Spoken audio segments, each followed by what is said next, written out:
Muy buenos días. Hoy, en el día 350, leeremos dos libros de la Biblia, la carta a Tito y la carta a Filemón.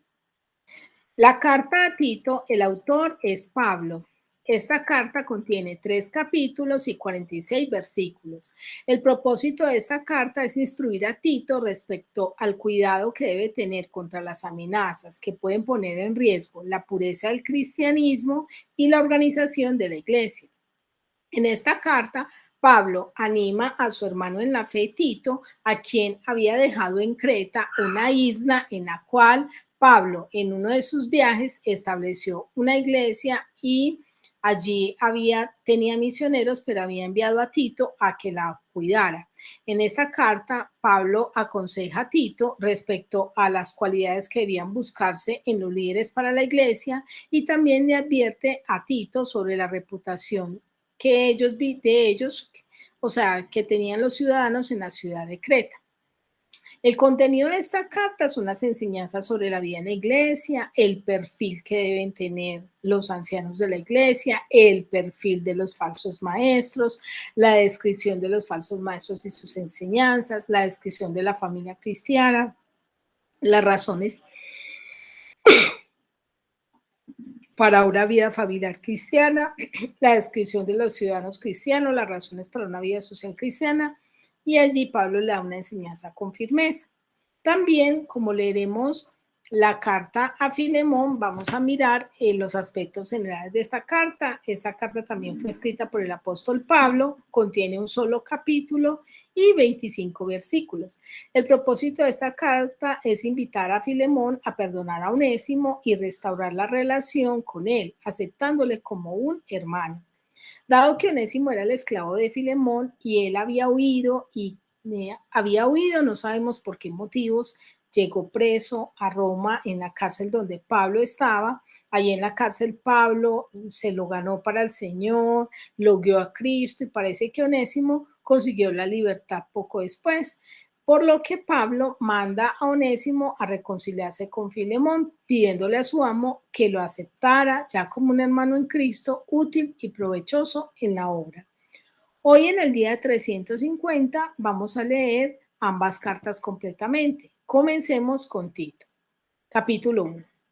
Pablo, siervo de Dios y apóstol de Jesucristo conforme a la fe de los escogidos de Dios y el conocimiento de la verdad, que es según la piedad, en la esperanza de la vida eterna, la cual Dios, que no miente, prometió desde antes del principio de los siglos y a su debido tiempo, manifestó su palabra por medio de la predicación que me fue encomendada por mandato de Dios nuestro Salvador. A Tito, verdadero hijo en la común fe, gracia, misericordia y paz de Dios Padre y del Señor Jesucristo nuestro Salvador. Por esta causa te dejé en Creta, para que corrigieses lo deficiente y establecieses ancianos en cada ciudad, así como yo te mandé.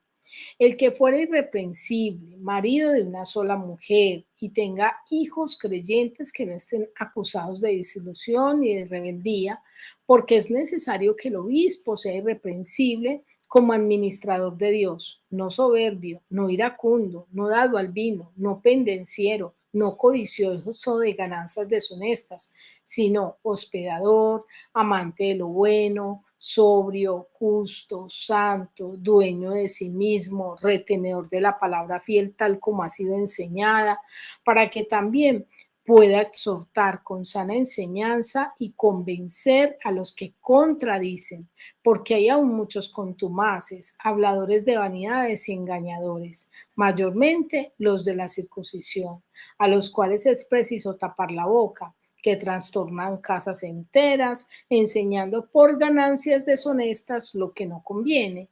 Uno de ellos, su propio profeta, dijo: los cretenses, siempre mentirosos, malas bestias, glotones, ociosos, este testimonio es verdadero. Por tanto, repréndelos duramente para que sean sanos en la fe, no atendiendo a fábulas judaicas ni a mandamientos de hombres que se apartan de la verdad. Todas las cosas son puras para los puros, mas para los corrompidos e incrédulos nada les es puro, pues hasta su mente y su conciencia están corrompidas. Profesan conocer a Dios, pero con los hechos lo niegan, siendo abominables y rebeldes, reprobados en cuanto a toda buena obra. Ahora leeremos el capítulo 2 de Tito. Pero tú habla lo que está de acuerdo con la sana doctrina, que los ancianos sean sobrios, serios, prudentes, sanos en la fe, en el amor, en la paciencia. Las ancianas asimismo sean reverentes en su porte, no calumniadoras, no esclavas del vino, maestras del bien, que enseñen a las mujeres jóvenes a amar a sus maridos y a sus hijos, a ser prudentes, castas, cuidadosas de su casa, buenas, sujetas a sus maridos, para que la palabra de Dios no sea blasfemada. Exhorta asimismo a los jóvenes a que sean prudentes, presentándote tú en todo como ejemplo de buenas obras, en la enseñanza mostrando integridad, seriedad, palabra sana y irreprochable, de modo que el adversario se avergüence y no tenga nada malo que decir de vosotros. Exhorta a los siervos a que se sujeten a sus amos, que agraden en todo, que no sean respondones, no defraudando, sino mostrándose fieles en todo, para que en todo adornen la doctrina de Dios nuestro Salvador. Porque la gracia de Dios se ha manifestado para salvación a todos los hombres, enseñándonos que, renunciando a la impiedad y a los deseos mundanos, vivamos en este siglo sobria, justa y piadosamente, aguardando la esperanza bienaventurada y la manifestación gloriosa de nuestro gran Dios y Salvador Jesucristo, quien se dio a sí mismo por nosotros para redimirnos de toda iniquidad y purificar para sí un pueblo propio, celoso de buenas obras. Esto habla y exhorta y reprende con toda autoridad. Nadie te menosprecie. Ahora leeremos el capítulo 3 de Tito. Recuérdales que se sujeten a los gobernantes y autoridades, que obedezcan, que estén dispuestos a toda buena obra, que a nadie difamen, que no sean pendencieros, sino amables, mostrando toda mansedumbre para con todos los hombres, porque nosotros también éramos en otro tiempo insensatos, rebeldes, extraviados, esclavos de concupiscencias y deleites diversos, viviendo en medio de malicia y envidia, aborrecibles y aborreciéndonos unos a otros. Pero cuando se manifestó la bondad de Dios nuestro Salvador y su amor para con los hombres, nos salvó, no por obras de justicia que nosotros hubiéramos hecho, sino por su misericordia, por el lavamiento de la regeneración y por la renovación en el Espíritu Santo, el cual derramó en nosotros abundantemente por Jesucristo nuestro Salvador, para que justificados por su gracia viniésemos a ser herederos conforme a la esperanza de la vida eterna. Palabra fiel es esta, y en estas cosas quiero que insistas con firmeza, para que los que creen en Dios procuren ocuparse en buenas obras. Estas cosas son buenas y útiles a los hombres, pero evita las cuestiones necias y genealogías y contenciones y discusiones acerca de la ley, porque son vanas y sin provecho.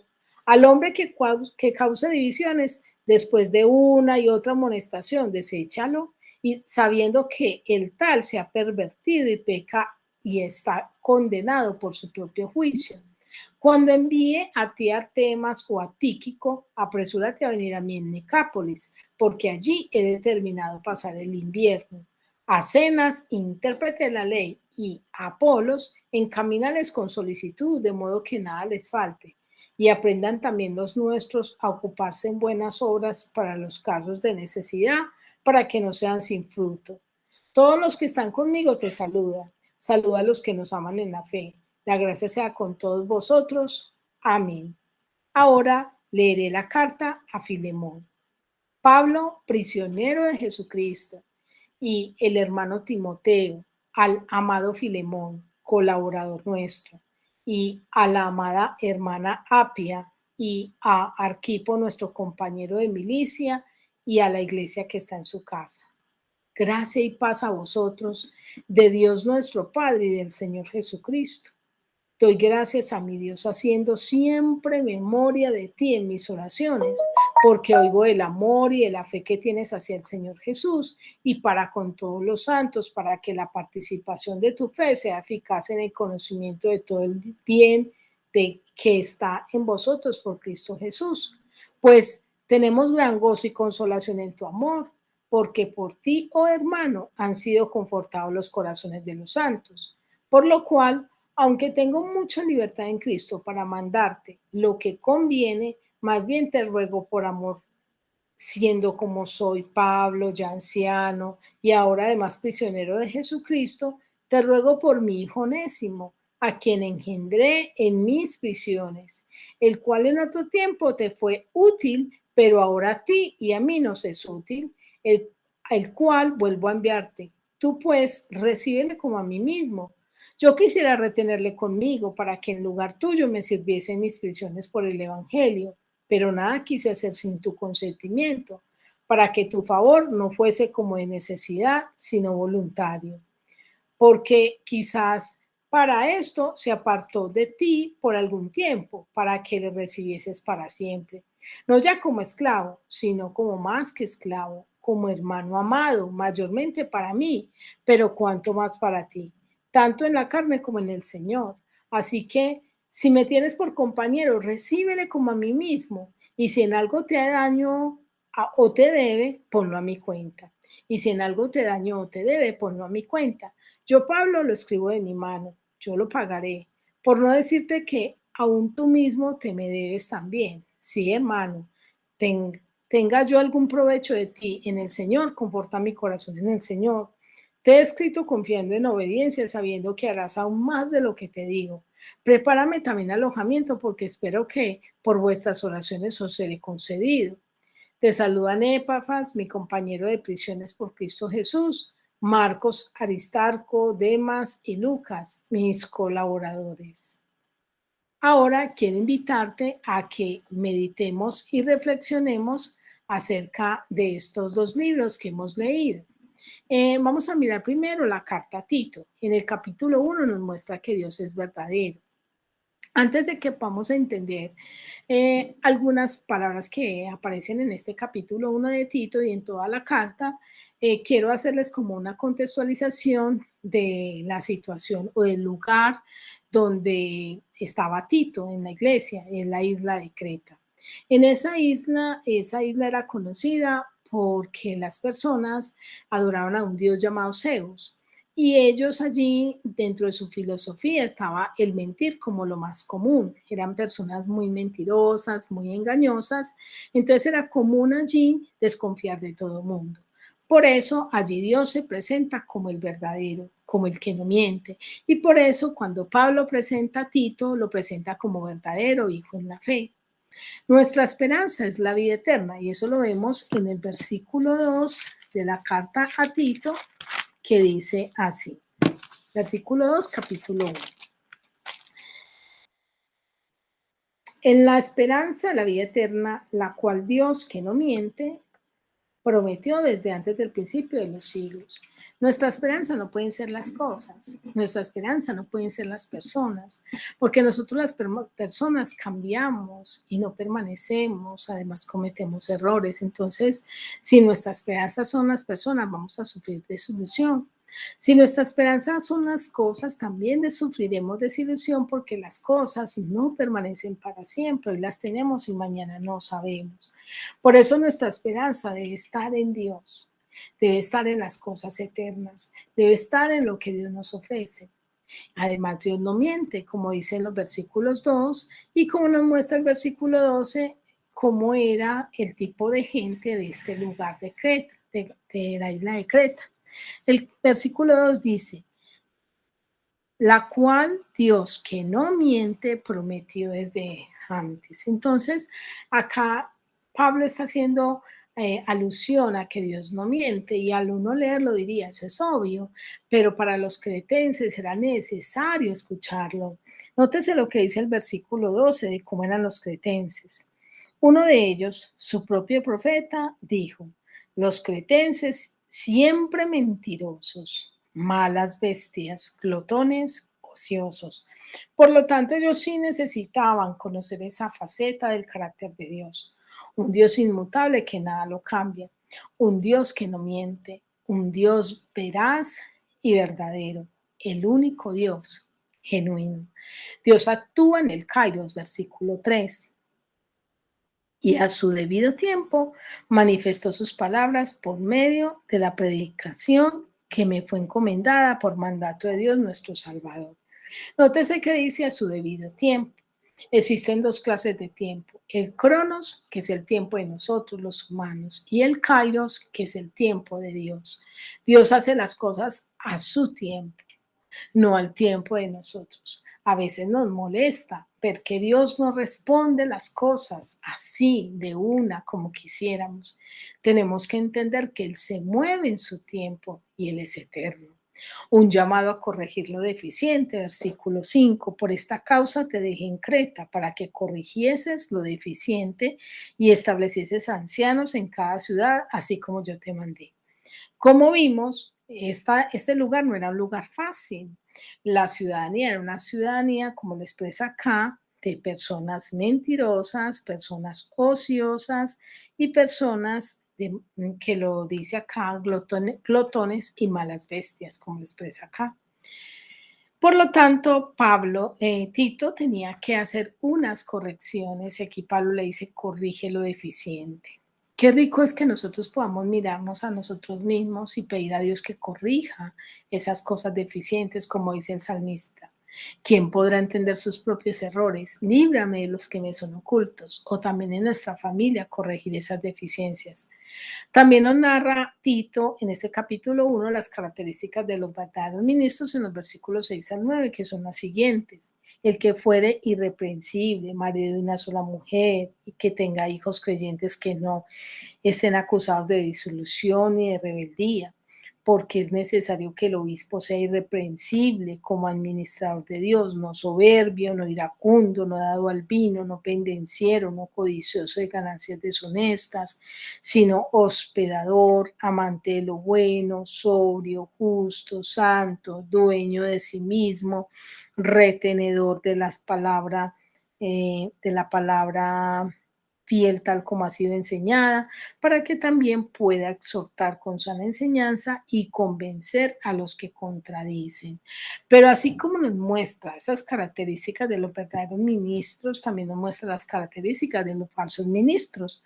Versículos 10 al 16, porque hay muchos contumaces, o sea, habló de los verdaderos ministros y ahora habla de los otros, habladores de vanidad. Nótese que esa era la característica de los cretenses, mentirosos, blasfemos, y engañadores mayormente los de la circuncisión, a los cuales es preciso tapar la boca, que trastornan casas enteras enseñando por ganancias deshonestas lo que no conviene. Uno de ellos, su propio profeta, dijo, los cretenses siempre mentirosos, malas bestias, glotones ociosos. Este testimonio es verdadero.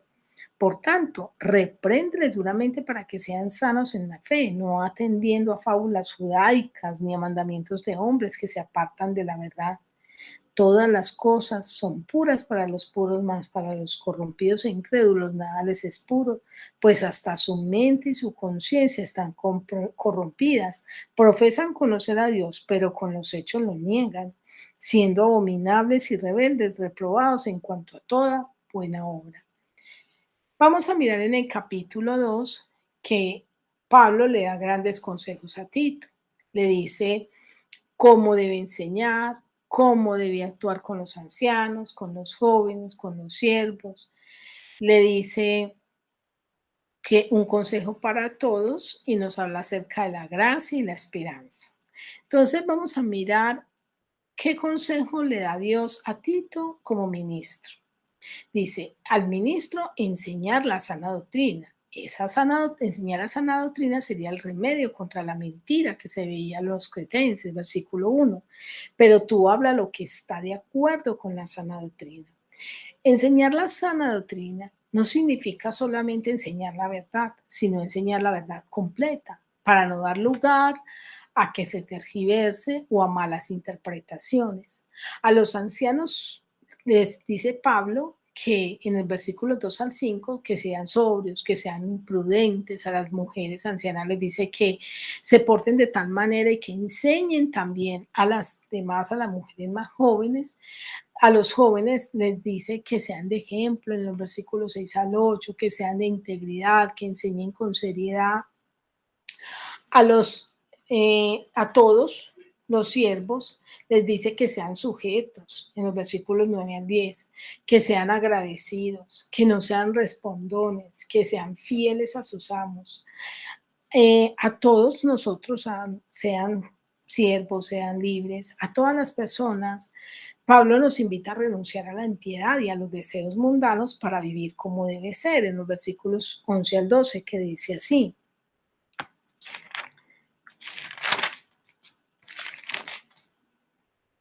porque la gracia de Dios se ha manifestado para salvación a todos los hombres, enseñándonos que, renunciando a la impiedad y a los deseos mundanos, vivamos en este siglo sobria, justa y piadosamente.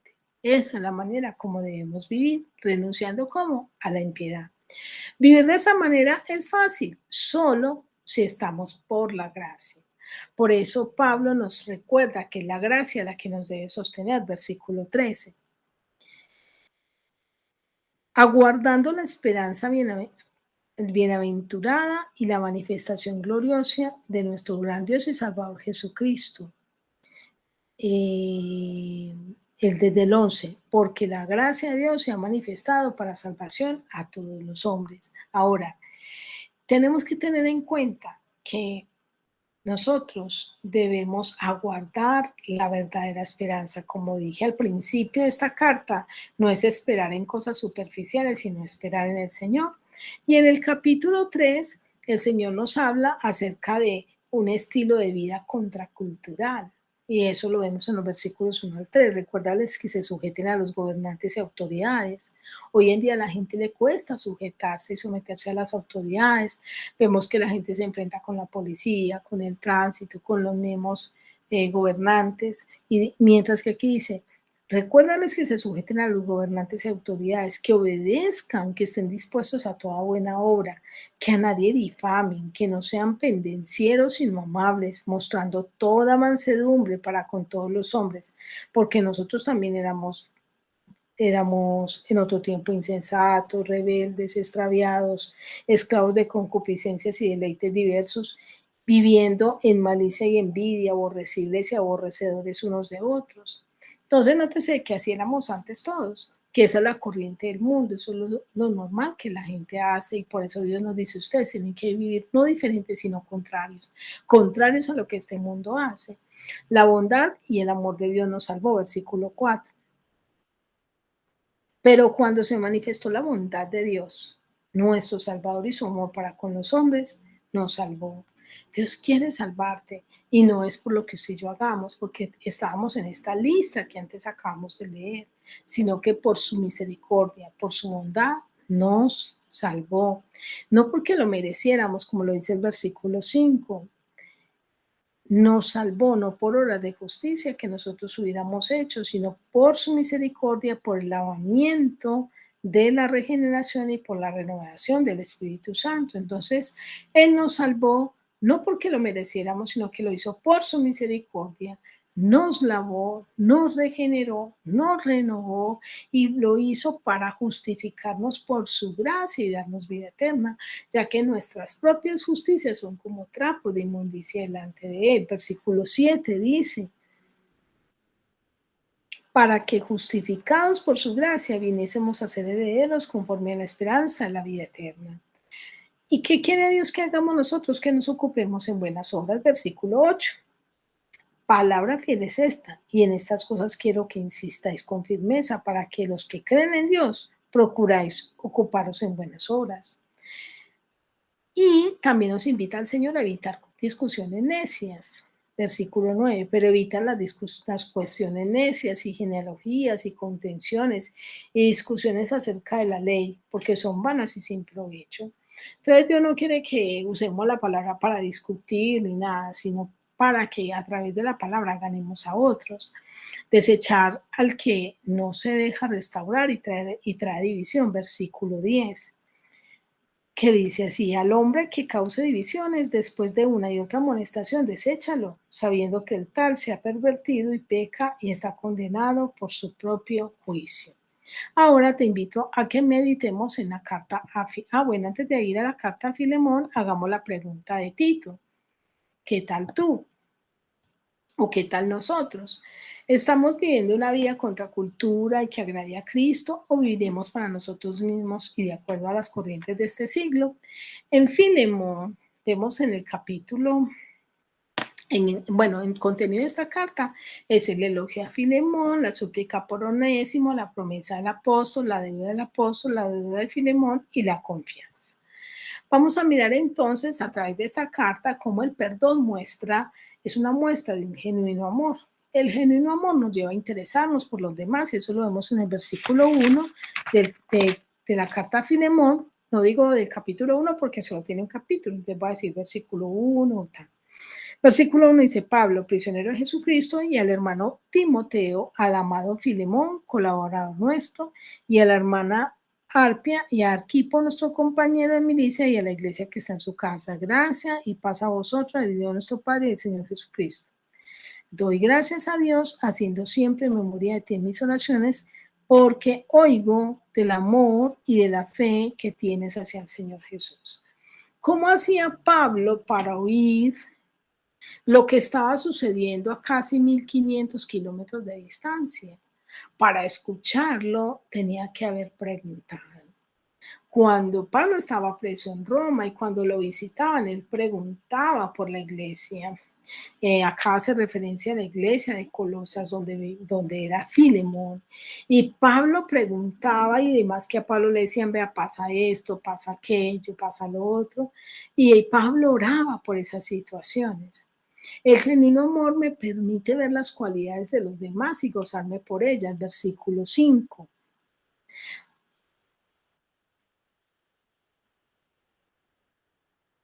Porque oigo del amor y de la fe que tienes hacia el Señor Jesús. Entonces, Pablo no se enfocó en decirle a Filemón: mire, usted está enojado con Onésimo, usted no lo quiere perdonar, sino que él se enfocó en las cualidades. Cuán fácil es para nosotros enfocarnos en las cosas oscuras o malas de las personas. El genuino amor ve las relaciones como una fuente de gozo, versículo 7 y el 20. El 7 dice así: pues tenemos gran gozo y consolación en tu amor, porque por ti, oh hermanos, han sido confortados los corazones de los santos. El 20 dice: sí, hermano, tenga yo algún provecho de ti en el Señor, conforta mi corazón en el Señor. Qué lindo es cuando nosotros podemos ver en las relaciones una oportunidad de gozo, pero hay otras personas que no quieren relacionarse con nadie, y es ahí donde nosotros tenemos que preguntarle al Señor si hay un genuino amor. El genuino amor se despoja de la posición para amar. Versículo 8 dice así: por lo cual, aunque tengo mucha libertad en Cristo para mandarte lo que conviene, más bien te ruego por amor. Entonces, nótese que Pablo no le ordena, no le manda a Filemón, sino que le ruega por amor. Se despoja de su posición de autoridad para hablar con Filemón. El genuino amor nos invita a sanar y restaurar. Versículos 10, versículos 12 y versículos 15 al 16. Veamos el 10. Te ruego por mi hijo Onésimo, a quien engendré mis prisiones. Versículo 12. El cual vuelvo a enviarte, tú pues recíbelo como a mí mismo. Versículo 15. Porque quizá para eso se apartó de ti por algún tiempo, para que le recibieses para siempre. Y el 16.